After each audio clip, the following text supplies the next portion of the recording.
Welcome to the program once again. I'm Amarachi Ubani.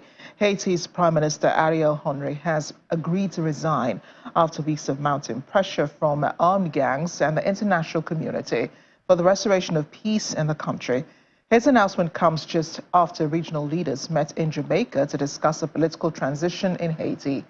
Mr. Henry has not been able to return to Haiti since armed gangs seized control of the airport and the capital city, Port-au-Prince. On Sunday, they attacked even more government buildings as people ran there to seek shelter.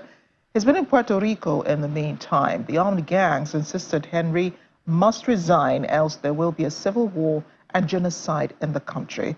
Henry says he will resign after a transitional council is installed. Present at the high-level meeting in Kingston, Jamaica, was U.S. Secretary of State Antony Blinken. State Department spokesperson Matthew Miller later addressed the press on America's position.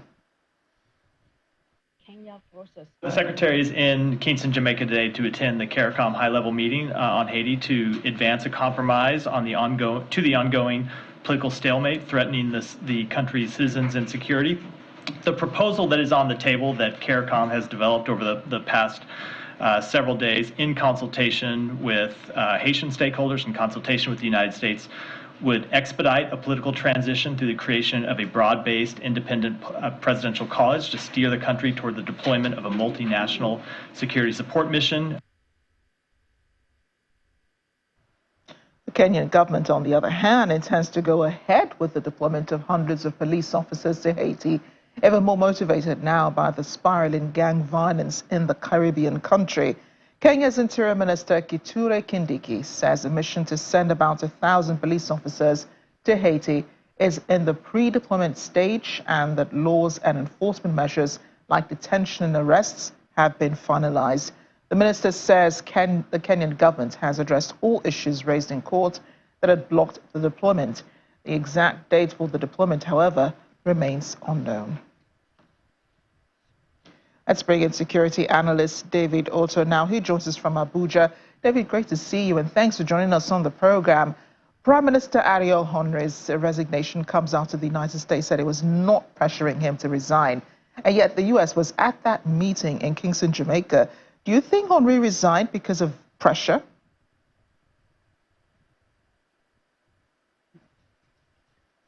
Well, of course, I think, you've got to remember that the Prime Minister, Ariel Henry, since he last went to the visit in Kenya, he was not allowed to return back to his nation.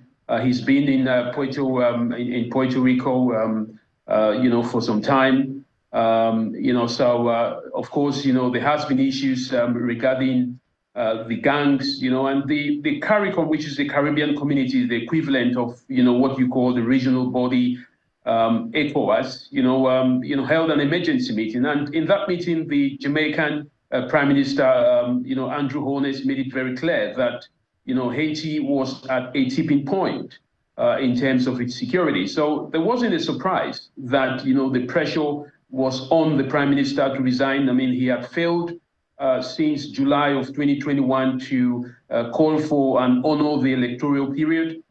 So it wasn't a surprise, especially the fact that some of the gangs, within the country had promised chaos, if he did not resign. So yes, there was pressure, and he yielded to that. So it was expected anyway, with the international pressure, especially from the United States, that he would eventually tender his resignation. As you rightly pointed out, he's been there for almost 3 years since President Jovenel Moïse was assassinated in July 2021. He could have conducted elections, within this period of time or installed a transitional council, which is what he's done now. In hindsight, do you think that he was trying to transition himself instead into a legitimate government without an election? It's highly possible, Amarachi, that the Prime Minister was trying to find his way to perhaps, not, provide room for what they call the creation of the Presidential Transitional Council. Therefore, he was using all sorts of tactics to remain in power. I think he believed that, he had succeeded for the past 3 years, so there was a chance that, he could stay longer. But of course, As you know, Haiti has a very checkered history since 1991, when the president at the time, Jean-Bertrand Aristide, was kidnapped, and taken to Central African Republic. And then in 2021, of course, you have the President Jovenel Moïse being killed and assassinated in his home. Haiti has not had, some element of stability since the independence of what has been termed, the first free black republic. But I think, the prime minister was trying to pull, some strings, but of course, this is a country that, a lot of gangs, operate within this country, being supported by high-level politicians. But I think the biggest problem in Haiti has been the external forces, the likes of the United States. The UN mission, MINUSTA, failed, severally to bring peace to the country.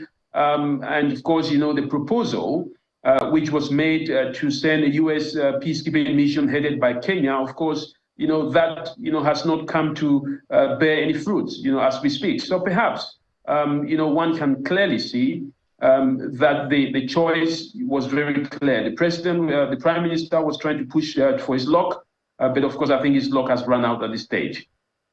Yeah, and in other countries, political crisis usually leads to a military takeover.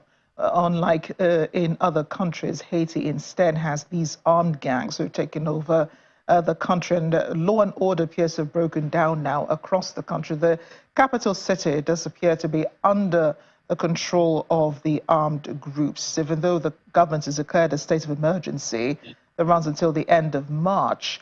How dire is the situation, even for a new government to emerge in Haiti, even for the success of a transitional council, which Ariel Henry has asked to be installed?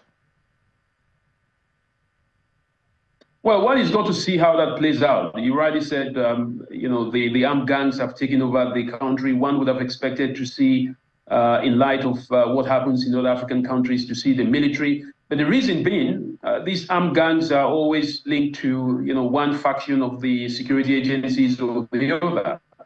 One of the most famous of them, known as popularly as Barbecue, he's from the national police. So what we see in the case of Haiti is armed gangs, and this is something that has traditionally been one of the biggest threats, within the country. Groups that are sponsored by both internal and external entities. And this is why a country like that, you'd have a president being assassinated rather than be in the hands of the military, but by external forces, linked to some of these armed groups. So it's a country that it's quite complex, in its own structure. But we're hoping that, with the resignation of the prime minister, perhaps, we could see some level of stability. But the big question is, this could create further chaos in terms of who is going to be the next president. And, are these gangs going to, want to put themselves forward, as candidates, for the transitional government or the next election. So it's going to be quite complex. It's not the end of the story, the prime minister resigning. That's not the end at all.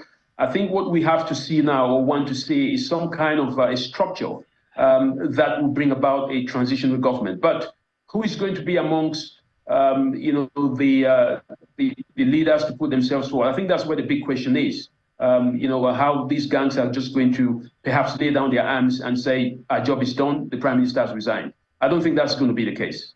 Yeah, you took the words right out of my mouth, because that was where I was going. And it does seem like, Haiti does need some semblance of a government on the ground. I understand the Minister of Finance is in charge of the runnings, day-to-day runnings of government. Well, so, yeah. So the armed gangs did call for Henry's resignation. They said that if he did not resign, there would be a civil war, and there could possibly be genocide, in Haiti. I'm just wondering, you think they would have gone through with that threat had Henry not resigned? There was already a lot of violence. I mean, on Sunday, people were running to some national buildings and ran to the National Palace. But, the gangs did chase people into that area, seeming wanting to take over the place and other government buildings around the capital. Do you think that there would have been a total breakdown, a civil war, and if we're talking a civil war, between whom in Haiti? Well, Amarachi, I think the breakdown has already occurred. That's one of the reasons why the Prime Minister Ariel Henry was not allowed to come back to the country. I mean, it was already in chaos. Some of these very powerful gangs, occupied the city, Port-au-Prince. They've made road infrastructures very difficult for ordinary people to travel. And of course, they've occupied some of the critical infrastructures, the airports, other road networks, so Haiti was already in chaos. These gangs have already made their threats real. And that's why, of course, the UN has talked about, having some forces deployed led by Kenya. But of course, the issue of who finances this peacekeeping mission. But remember that, peacekeeping missions in the past, since the 2004 initiation of the UN peacekeeping mission, MINUSTA, which of course, ran down in 2017, it hasn't helped in calming down the political situation in Haiti. But you're very correct. These armed gangs, have, made their statements, and they've backed that up with, practical, activities within the streets of Port-au-Prince.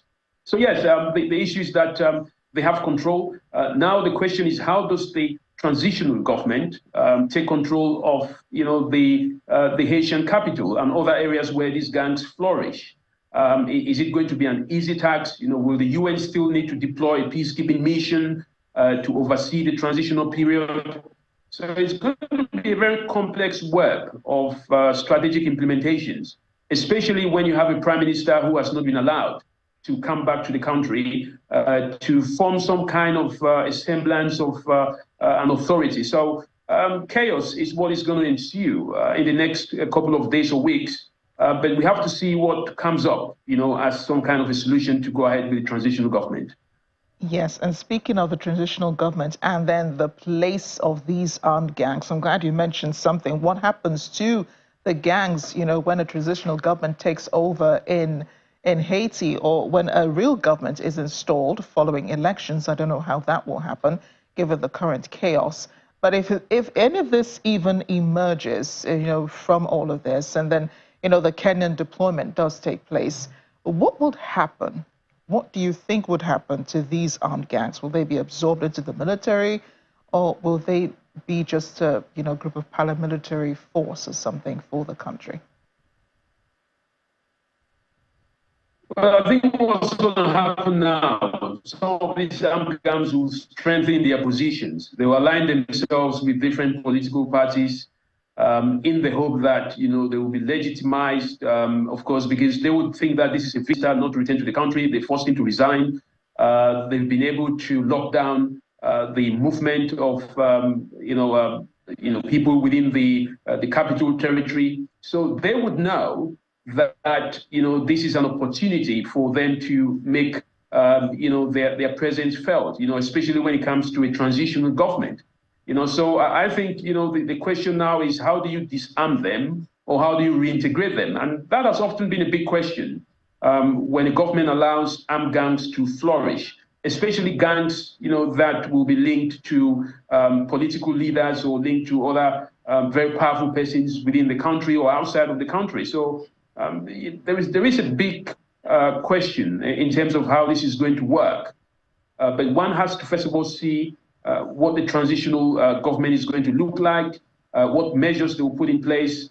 But I tell you what, the presence of the gangs will be an elephant in the room, and a lot of questions will be asked as to how do we reintegrate them, how do we disarm them, and stuff like that. So we just have to wait and see. But the gangs, would be cheering and thinking that, they've made some very strong statements by forcing the prime minister to not just, stay out of the country, but tender his resignation, perhaps unwillingly, I have to say. Yeah, the real work begins now in Haiti following Ariel Henry's announcements. Thank you again, David. Thank you for your analysis on the world today.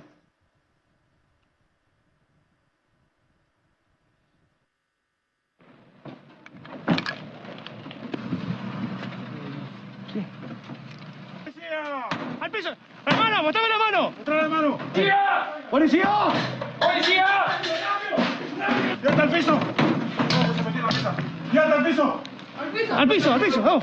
The police work of maintaining law and order, and another wave of gang violence, this time in Argentina, where a successful police raid has led to the arrest of 3 suspects in the city of Rosario. It also follows an upsurge in drug-related gang clashes that resulted in the death of 4 residents on Sunday. The police did not only arrest the suspects, they found incriminating items inside the building, including banknotes, ammunition, and 2 motorcycles. Authorities say the men were detained as part of investigation to determine the ideologists behind the assassination of 3 drivers and a gas station attendant.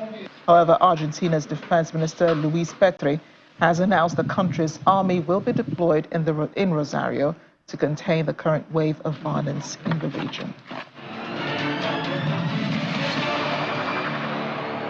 We're in the Middle East now. A ship carrying 200 tons of humanitarian aid to Gaza has departed the port city of Larnaca in Cyprus.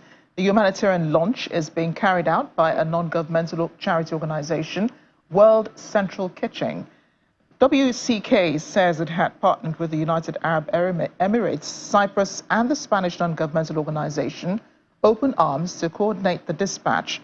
The charity says it plans to distribute the aid itself once the vessel reaches Gaza with the help of contractors and volunteers, adding it could not disclose the location of the jetty in Gaza where the Open Arms ship will land, but its teams are working on it. Meanwhile, the World Health Organization and partners have completed a humanitarian mission to 2 hospitals in northern Gaza. Hospitals in the Strip are functioning with limited capacity, lack of food, fuel, and medical supplies. Officials are calling for safe access to health facilities in order to deliver urgent life-saving health care needs. Today, the World Health Organization arrived in Al-Akli Hospital in Gaza to deliver 13,000 liters of fuel and medical supply to keep the functionality of the hospital. We really hope that the services related to maternity and child health will keep continuing in their effectiveness to reach as much as possible the population in Gaza. The UN, on the other hand, has found detailed information that sexual violence, including rape, have been committed against hostages held by Hamas. Special Representative on Sexual Violence, Pramila Patten, says investigations still point to the fact that such inhumane actions are still ongoing against the detainees. With regard to the 7th of October attacks, we found that there are reasonable grounds to believe that conflict-related sexual violence, including rape and gang rape, occurred in at least 3 locations, namely the Nova Music Festival site and its surroundings, Road 232, and Kibbutz Reim. In most of these incidents, victims were first subjected to rape, then killed. In other locations, such as Kibbutz Kfar Aza, while circumstantial information may indicate the occurrence of sexual violence, reported incidents of rape could not be verified. The Council has shown unprecedented reactivity by convening a briefing on a report released only a week ago. It should be noted that for years and decades now, reports and investigations regarding sexual assault against Palestinian women and men, girls and boys, have not led to the convening of a single council meeting on the matter, dealing with this issue as a human rights issue rather than a peace and security question. Hamas is not speaking on behalf of the Muslim world, and we are asking you to condemn the sexual violence crimes these barbarians committed in the name of the Muslim religion. I'm demanding from the Security Council of the United Nations to put as much pressure as possible on the Hamas organization to release immediately and unconditionally all kidnapped hostages. Over in the United States, a recently released jobs report shows the economy has added 275,000 jobs over the past month. While unemployment rose to 3.9% in February, the highest rate since January 2022, it remains under 4%. A services job contributed to the surprising gain in employment in February. Our Washington correspondent Maria Bird had an opportunity to speak with the U.S. Labor Secretary, Julie Su, to discuss the U.S. economy and job growth. Secretary Su, thank you so much for joining us. We know it's a busy time as the administration has been busy between the State of the Union address and the jobs report. Tell us a little bit about what this jobs report is saying about where we are right now with unemployment, employment rates, and available jobs for Americans. Thank you so much, Maria. So the latest jobs report was another gangbusters report showing that the economy is experiencing very strong, stable growth under President Biden's leadership. So 275,000 jobs were added in February.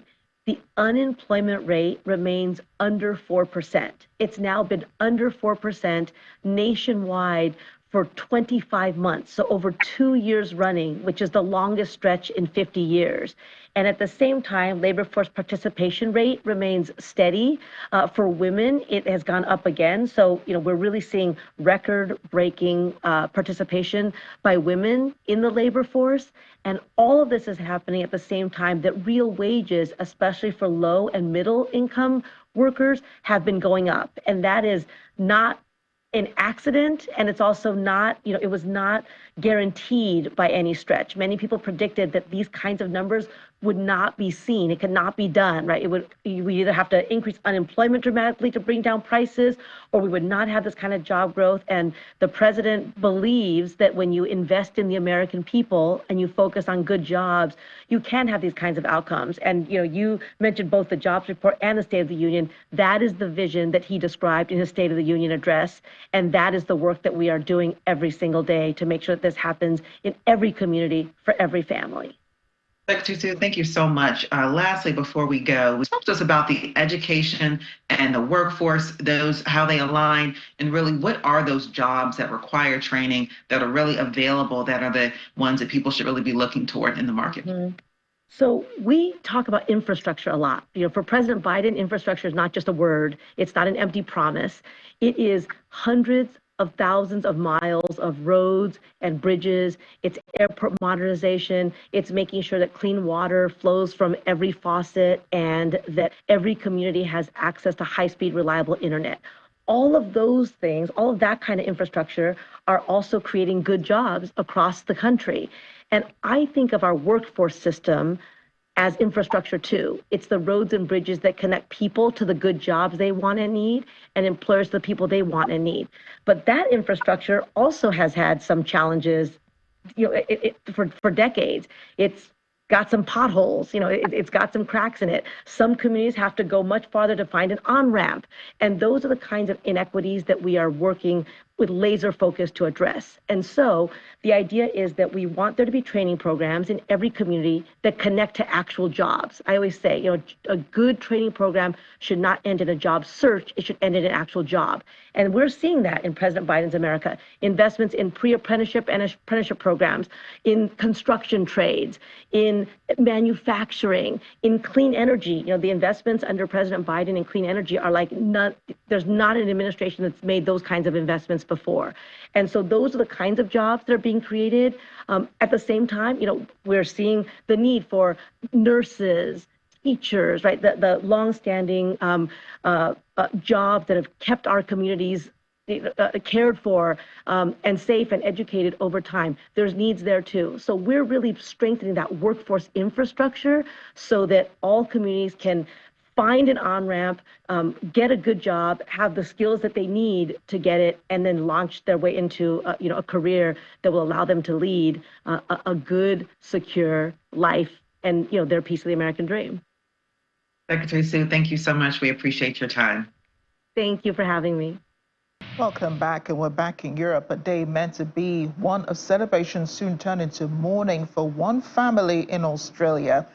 I do beg your pardon, we're in Australia, not in Europe. It all happened when a man fell and died during his engagement ceremony in Western Australia.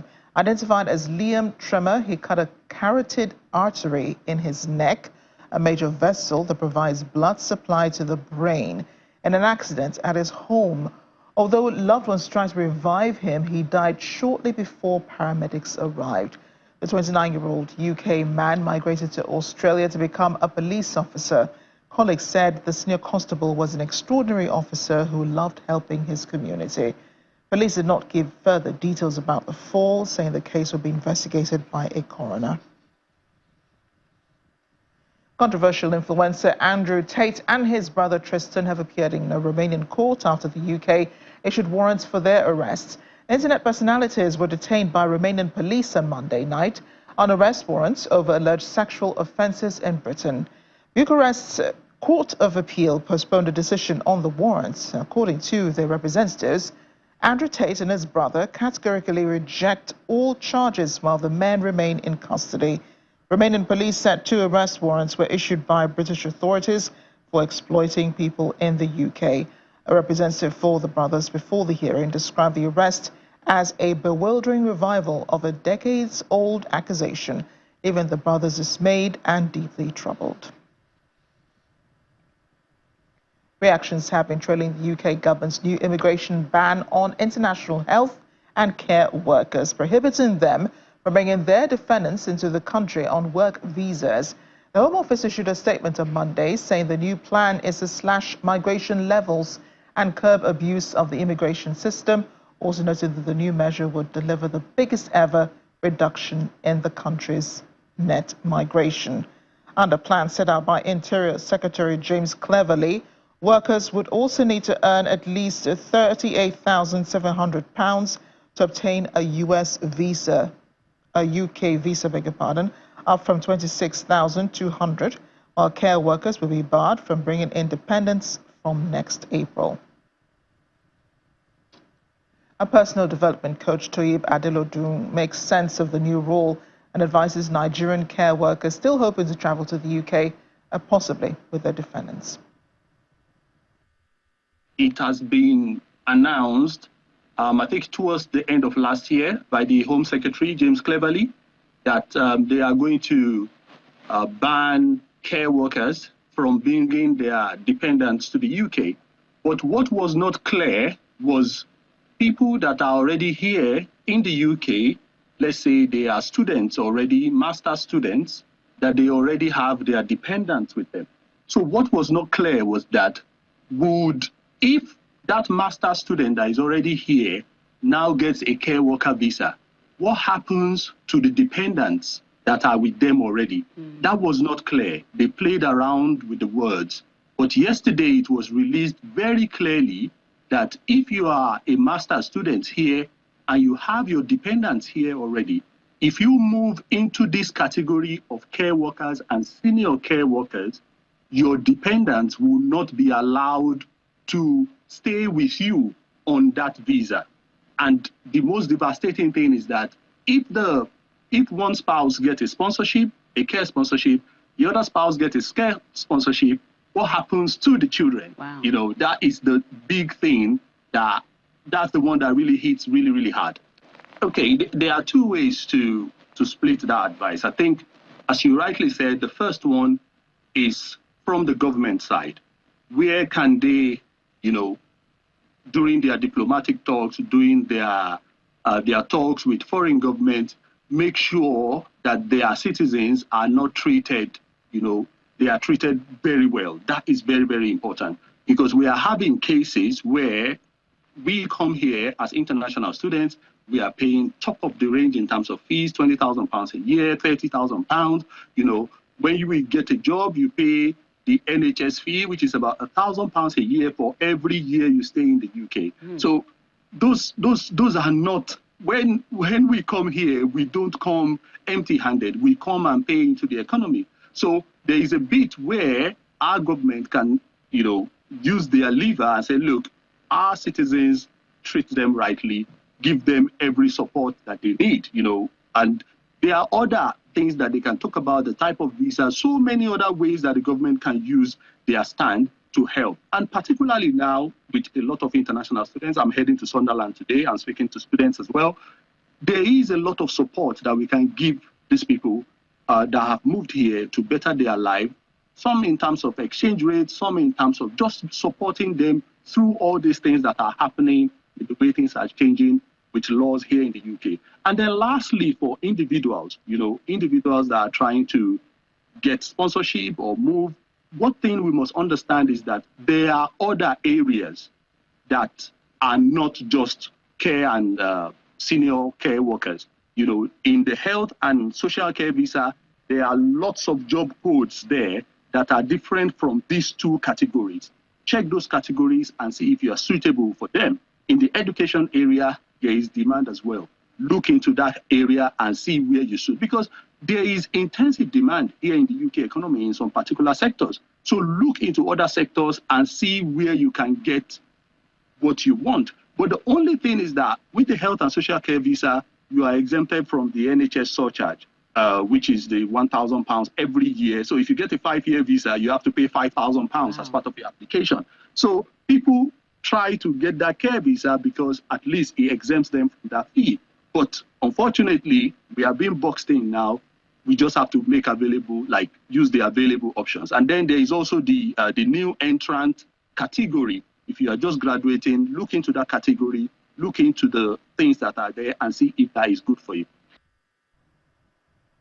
That's personal development coach Taib Adelodun on immigrants bringing their dependents to the UK. And when a tragic incident in Johannesburg, South Africa, tenants narrowly escaped a devastating fire that engulfed their home, allegedly sparked by cigarettes and tires. The blaze left residents like 36-year-old Precious Mputi with only the clothes they were wearing. Fortunately, there were no injuries reported, but the fire ravaged the house, destroying all belongings, including electrical appliances and furniture. Despite efforts from concerned neighbors to douse the flames, the fire left the tenants homeless. The cause of the fire remains under investigation. We received the fire via the public that called our control center, or our watch room as we call it.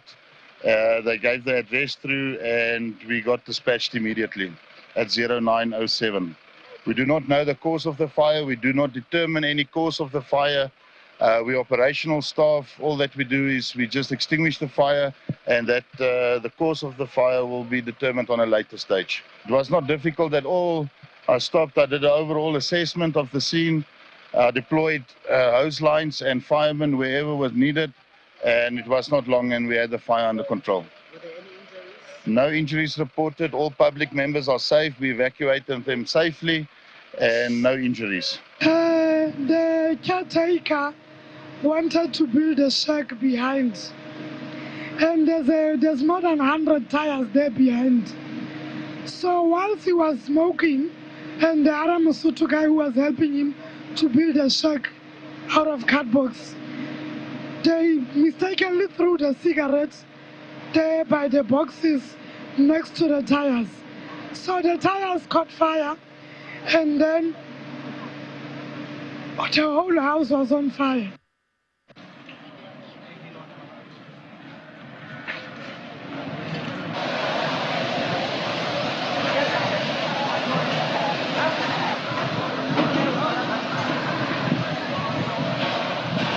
We leave you with something more calming, letting it all out. That's what 64 yoga instructors and around 1,200 yoga enthusiasts are engaging in at this year's Yoga Festival in India. The 36th annual event held in the city of Rishikesh, featuring various yoga lovers participating in meditation, yoga sessions and healing lectures. This festival, organized by the Ministry of Tourism, is in association with the Ministry of Culture of India. It witnessed over 150 classes and yoga sessions.